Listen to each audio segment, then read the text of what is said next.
I just came back from vacation and I'm exhausted. Why? Well, I must have done too much. But travel also changes how we sleep, we eat, our bathroom habits, and even the little routines that help us feel like ourselves. Maybe the problem isn't that I did too much. Maybe the problem is that I did almost everything differently from my normal routine. So what does travel really do to us? And what things we believe about travel are supported by evidence and what aren't? Hi, I'm Dr. Bobby Du Bois, and welcome to Live Long and Well, a podcast about what the evidence can and can't tell us about living healthier lives. As a physician, scientist, Ironman triathlete, and author of several hundred scientific papers, I read the studies so you don't have to, helping you cut through the hype, focus on what actually works, and make better choices for your health. Welcome, dear listeners, and the N of One Nation. My current episode, Why Do I Need a Vacation? After my vacation. I recently had a trip to Europe. Now, it was a wonderful and exhausting trip, but even after 2 weeks away, I never felt quite normal. I didn't sleep well. I was tired much of the time. My brain felt sluggish or as if it had gone through a meat grinder. I was constipated. And of course, there was also substantial jet lag from 8 time zones. Now, the time zone issue clearly contributed. My initial thought was maybe I just did too much. And next time, I'll do fewer things. But would doing less have fixed sleeping in a different bedroom with different sleep times, different meals, and meal timing, no quiet time to regroup? Probably wouldn't have solved the problem. Now, being less busy may help, but I don't think it's the whole story. Because part of the reason we sometimes need a vacation after our vacation is that during our vacation, we change almost everything our minds and our bodies are accustomed to. And almost all those changes happen, even if we drive a few hours or take a short plane ride. It isn't just an extensive, long international trip. So together, let's figure out what happens to our bodies and our minds when we travel and what we might do about it so you don't feel exhausted at the end of your next vacation. Now, a few important things I won't talk about today because of time limitations. As you know, I try to keep these episodes to 20 or 30 minutes. If you feel I should make them longer, by all means, let me know. If you like them at the current time, let me know as well. So, things I'm not going to talk about: family and relationship stress. Absolutely, being on a vacation with your spouse, with your kids, with friends can bring up relational stress issues and adds to feeling exhausted at the end of your trip. But I'm not going to talk about that today. Also, I don't want to focus on international travel and major jet lag. I really want to focus on a typical vacation, driving an hour or two, or not even driving very far, just being away from your home for a number of days. Okay, so last time I mentioned the one-pagers and the newsletters, and if you haven't signed up, there's a link in the show notes, or just go to drbobbyevidence.com. please sign up. It's all free. Obviously, no sponsors, ads, or anything else. If you haven't had a chance to review my podcast, this podcast on Spotify or Apple, please do so. It's always fun for me to see them, and it helps others to find the show. So, on to the critical issue. Does travel really make us sick? Well, there's a lot of myths, and there's some reality, and there's a lot of urban beliefs around travel. Some of these are things you might hear like, well, whenever I travel, I get a cold, or flying stresses my immune system, or the air on the plane makes everyone sick. Now, there are multiple questions buried inside those beliefs. So let's walk through this beginning slowly. So the first question let's explore together: does ordinary travel measurably affect our physiology, the way our body functions? The answer to that is yes, at least to some degree. So here was a study of 764 middle-aged men, and they looked at domestic travel. So not international travel and everything sort of 3 or fewer time zones. And they looked at cortisol, our inflammation hormone, cortisol levels in the morning. And what they found is that it changed as a part of travel. So that's an inkling that travel affects our physiology. It isn't just something we're kind of thinking in our mind. It really can change our physiology. But those cortisol changes don't say whether that's causing our fatigue or our chance of getting a cold, but it is a data point to consider. So just think about that as we move forward. Next, does the stress of travel make us catch colds? Now, this is common wisdom. And people will say, well, travel stressed my body and lowered my immunity. And yes, there is evidence, and I'm going to walk you through some, that stress and colds can be related.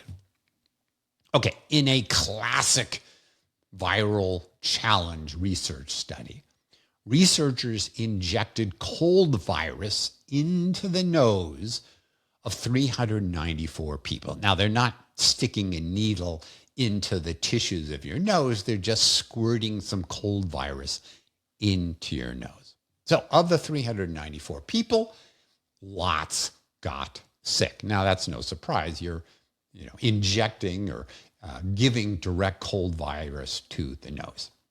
That wasn't the interesting part. The interesting part is they then asked the question, was the likelihood that you would get a cold related to your stress level? The answer was yes.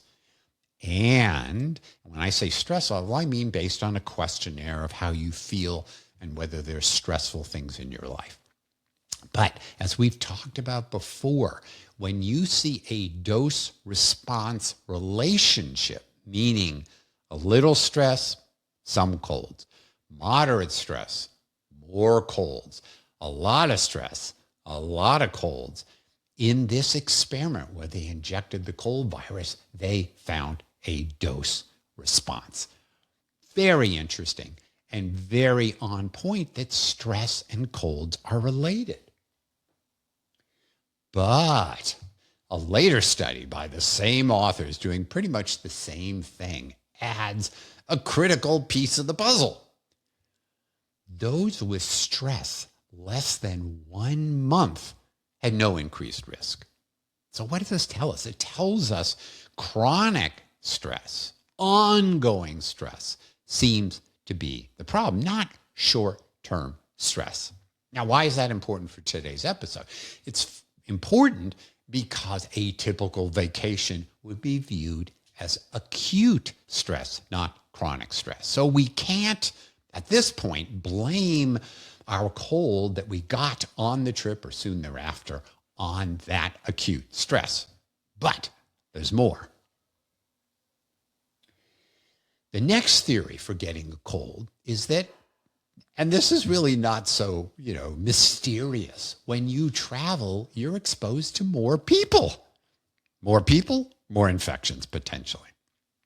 In the airports, you're standing around with lots of people. On the airplane with people sitting next to you. We're going to come back to that in a moment. Restaurants, parties you might go to on your vacation, being around children, little germ magnets, being around grandchildren. So maybe we don't have to blame these colds on immune suppression or stress. We're simply around more people, and therefore, statistically, we're around more contagious people. All right, that's a simple answer. But let's come back to airplanes. What about airplanes? Do they increase our risk of a cold? So respiratory transmission, getting a respiratory illness from folks on the plane may be real. But it's often impossible to know where and when you became infected. Maybe it wasn't the airplane. Maybe it was the airport itself or the security line. So let's look at some myths and some evidence. So maybe the problem is it's the recirculated airplane air. So as you may know, airplanes get their air one of two places. Either they continuously refresh the air from outside, or it gets recirculated from the air within the plane, or some blend of that. So here was an interesting study. Always got to look for some evidence.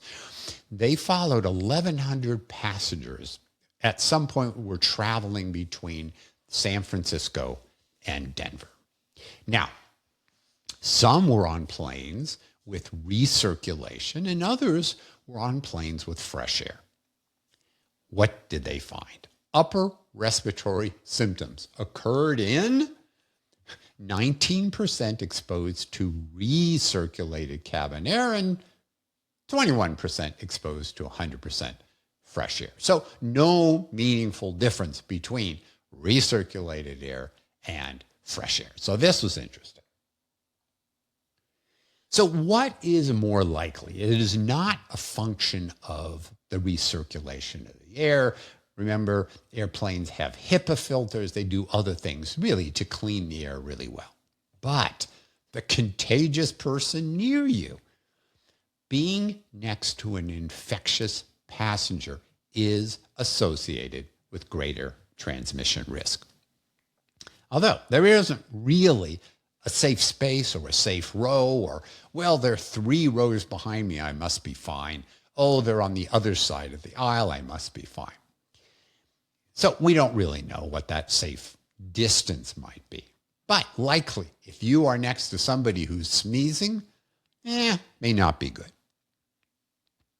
Here's one you hear about a lot. What about dry airplane air?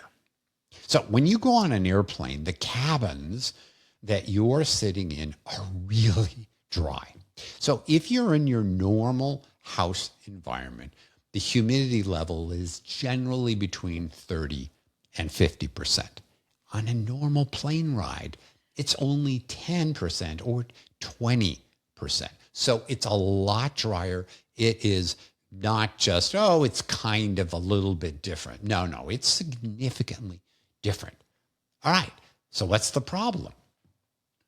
The problem is that low humidity can produce dry eyes, dry nose, dry throat, and importantly, dry airway mucous membranes. That's the soft parts in your nose or your throat. So why might this drying effect matter? So we have in our noses mucus, not a surprise, and cilia. Cilia are little tiny, almost microscopic hairs, and they help clear particles and microorganisms from our respiratory tract. So it brings stuff in the nose, down the throat, and you swallow it, and you are okay. But really dry air can impair, can worsen, can create a problem with that mucociliary clearance. So stuff doesn't quickly end up down your throat into your stomach. It might linger. It might then get you infected. So research, how do you test this?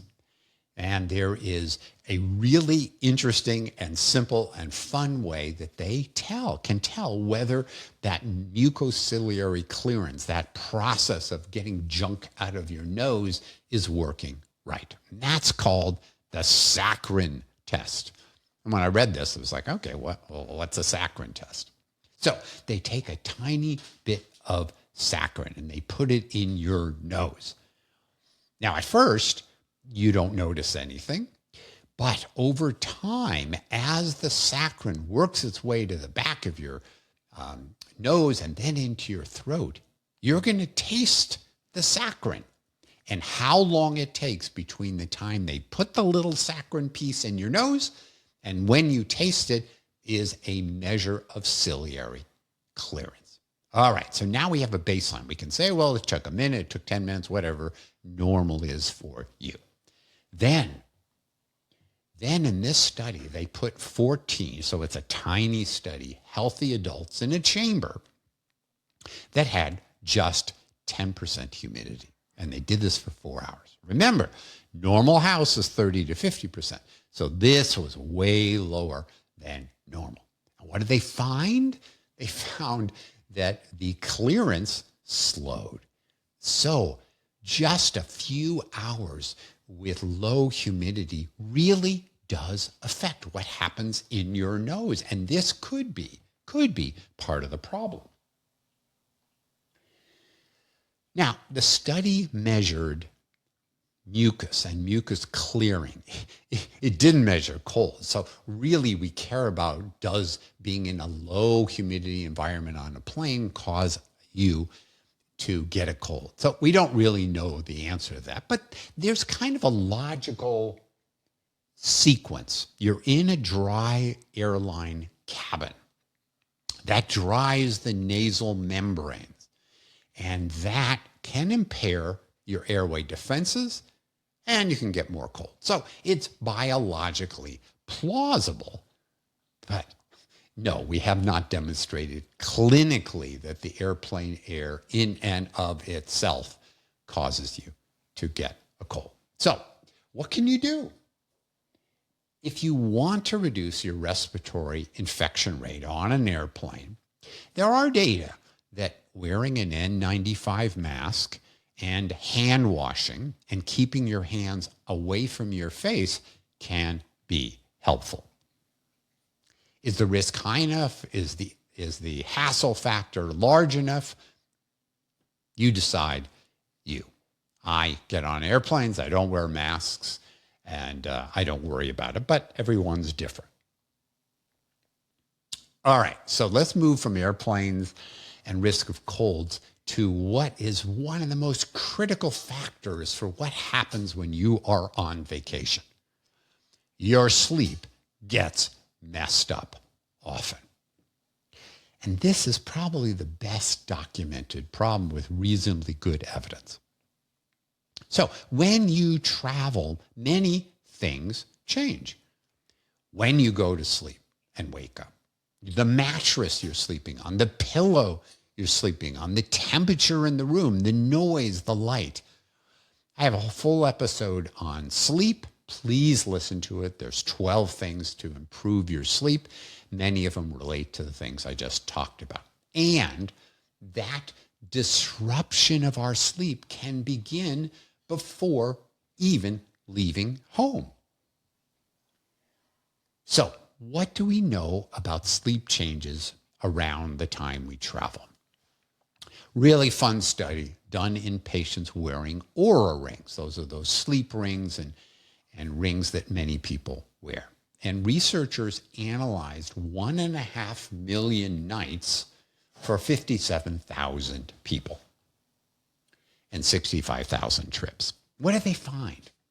that impairment in sleep, less sleep, began the night before travel and amounted to 30 or 50 minutes less sleep time. Now, why would that happen before the trip even begins? Well, folks often woke up earlier than normal to get ready for their trip, to get to the airport. And then they measured, of course, sleep during the trip and after the trip. And what they found was the amount of sleep time does improve after a few days, but the sleep architecture, sleep stages, the amount of slow wave sleep, REM sleep, took a lot longer to get back to normal. And that we definitely found from our trip that, maybe we started to sleep a little more hours, but we didn't really feel refreshed until days and days and days after we even got back home.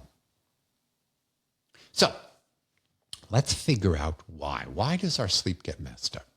Now, we know from my sleep episode that when you eat late or you drink alcohol or you have a kind of disrupted nighttime routine, that makes a difference. One other thing is I'm used to a cool bedroom. We set the temperature at 70 degrees. If on your vacation you've got a hot bedroom, you're not going to sleep as well. This was a major issue for me. On our European trip, they were having a heat wave, and in Europe, houses don't have air conditioning. So I couldn't set the temperature to what helps me sleep. And in a 2024 systematic review, they found, not surprisingly, that higher nighttime bedroom temperatures were generally associated with poor quality sleep and shorter sleep and greater sleep disruption. So that's one of the factors. All right, so what are reasonable strategies to try to minimize the sleep disruption? I would say most importantly is just think about the issue. Be aware that your sleep is likely to be influenced. So to the extent you can, try to keep some things the same. Can you go to bed at the same time? Can you minimize alcohol that you otherwise might drink on vacation, or try to have that alcohol earlier in the day? Think about what you eat and when. One of the things we do is we bring our pillows with us, and that helps a lot. If you can, have a cool bedroom that's quiet and dark. These are all things to think about. So just be aware when you're going on vacation, this could be a problem. See what you can do to maybe minimize it. Another thing that happens on vacation, our bowels change. Now, the most common bowel change can be traveler's diarrhea, and that's a big deal. When you go to a foreign country, there are traveler's diarrhea that is directly infectious. You've got something in the water that your system wasn't comfortable with, diarrhea happens. But for me, especially if we're traveling to places in the US or big cities elsewhere, for me, the big issue is constipation. Why? Why might constipation happen when you are traveling? Went to the evidence, went to look. Well, surprise, surprise, there wasn't much evidence on travel and routine bowel habits. But for those that get constipated when they're on vacation, likely contributors include your routine is a mess. Your diet is different than what you're used to. You're likely having the yummy foods and maybe fewer of the fiber foods, and maybe you have subtle anxiety. So when you are home, and we're going to contrast this with when you're not at home, think about a normal morning. You wake up. In my case, I have some coffee. Then later I have some breakfast. Then I walk around. Then I may go to the bathroom. When you're on a vacation, when you're away, everything is different. What time you wake up, what you eat, what you do. So what can we do to potentially reduce this problem? maintain some fiber. In my case, I bring psyllium seeds or metamucil. That helps.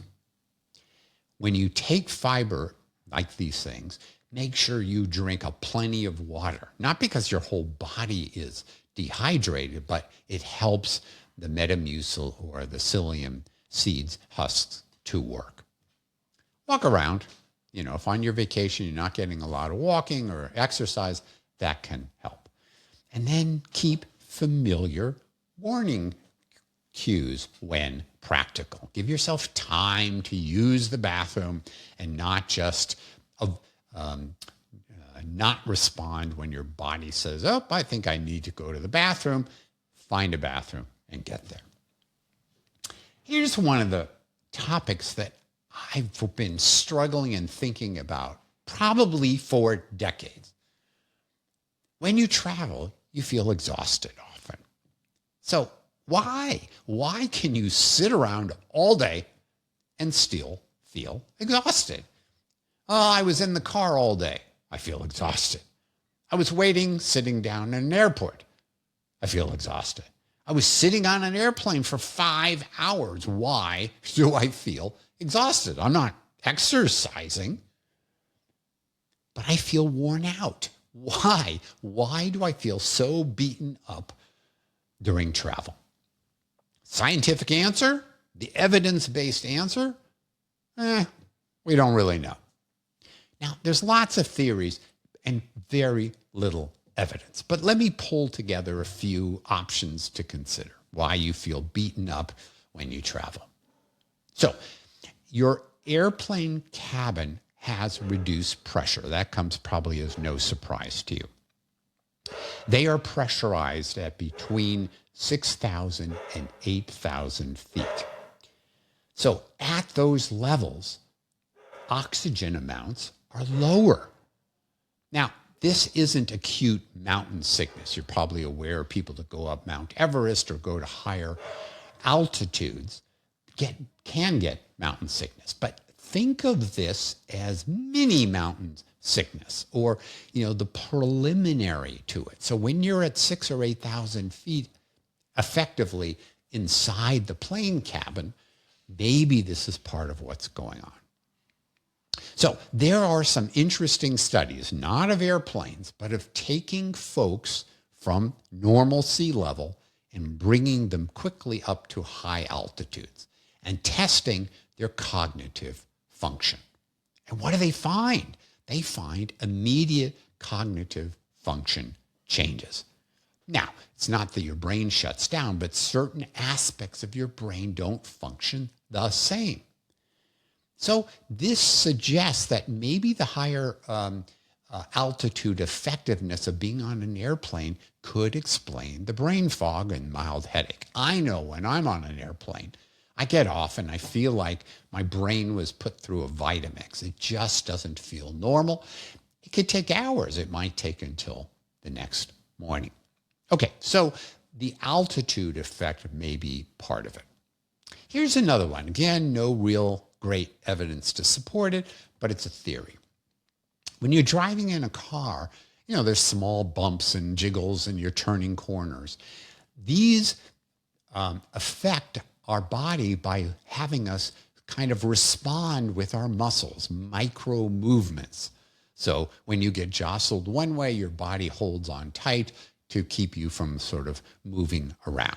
And maybe that series of many micro movements might lead to some exhaustion. Is that the real answer? I have no clue. There are no good studies, but now we have at least two theories why travel makes us feel worn out. Could be the altitude effect. It could be micro movements. All right, next aspect. Why do I feel mentally drained during my vacation? That's why I'm going on vacation. I want to feel refreshed. I want to feel better. So one thing I noticed on my European trip, I lost a bunch of the routines that normally help me recharge my batteries, my emotional batteries. So for me, being a significant introvert, I need time alone. I need to meditate. And Didn't happen while I was on my trip. It's really easy for holiday travel to become breakfast together, first activity, lunch together, next activity, dinner together, conversation, then bed. Now, that can be wonderful. And yet, I may still feel mentally drained. So, is losing alone time really the explanation? I don't know. We don't know. There isn't evidence that tested 20 minutes of alone time every day prevents vacation-related fatigue. I wish I found that study, but that study doesn't exist. I think it is reasonable to find kind of a recharge routine while you're on vacation to help you. You can try and see. So for me, that might look like a time to meditate or some quiet time. For someone else, it might be reading or prayer or morning coffee that's relaxed or a walk. All right, so this next topic is critical. The important tension. I've been talking about routine, and routine gets disrupted, and that makes us feel worn out on our trips or when we return. Here's the important tension. Some change of routine is the point of travel. I don't want this episode to sound like how to optimize your vacation so thoroughly that it feels exactly like being at home. So if the answer is you need the same bedtime, the same meals, the same exercise, same morning routine, same everything, why'd you go on vacation in the first place? Vacation is partly about doing things differently. We may want to stay up later or eat different foods or have another glass of wine or forget our workouts or spend all day with people we care about and abandon our usual schedule. Those aren't necessarily mistakes. I'm not suggesting that you preserve everything in your daily routine, but perhaps preserve one or two things that matter most. Then enjoy the fact that travel is disruptive. What's my plan for my next trip? After looking at the evidence, I don't need all 20 travel hacks. 4 that I will focus on. 1, protect sleep where reasonably possible. In my case, bring a pillow, try to find a place where it can be cool. That's important to me. And try to keep my routine pretty well.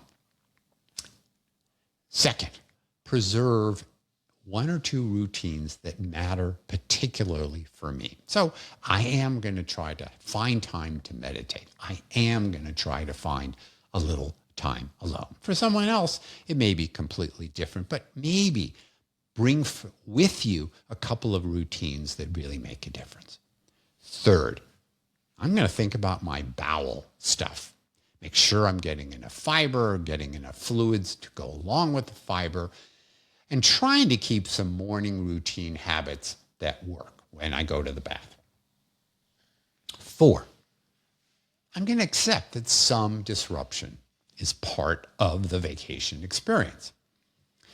Vacation isn't another optimization project, but I'm going to try to preserve the things that make the biggest difference for me and let go and not worry about some of the other things. All right, let's wrap up. I began with a simple explanation for why I came home thinking I need a vacation after my vacation. I assumed I had simply done too much, and maybe I did. But I don't think, as I've shared with you, that was the entire story.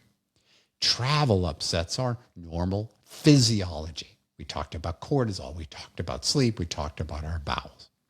And when we travel, we're exposed to more people and therefore more opportunities for respiratory infection. The lesson I hope you take with you, and the hope for me that I actually remember this on my next vacation, is the lesson isn't make your vacation exactly like home. that would miss much of the point. The better goal may be protect the few things that matter most. Understand which travel concerns are real, have evidence behind them, and then just enjoy doing things differently. I want to know, what have you experienced on vacations and travel? Is what I said ring true for you? And what have you found that works for you? Please send me a note. You can either send me a note from the newsletters that you hobefully are signed up. Just reply and you'll get to me. There's a link in the show notes to connect with me, or go to drbobbyevidence.com, and there's a way to connect with me that way. I hope that the next time you have a vacation, you won't have to say, I need a vacation after my vacation. Thanks so much for listening to Live Long and Well with Dr. Bobby. If you like this episode, please provide a review on Apple or Spotify or wherever you listen. If you want to continue this journey or want to receive my newsletter on practical and scientific ways to improve your health and longevity, please visit me at drbobbylivlongandwell.com. That's doctor as in DR, Bobby, livelongandwell.com.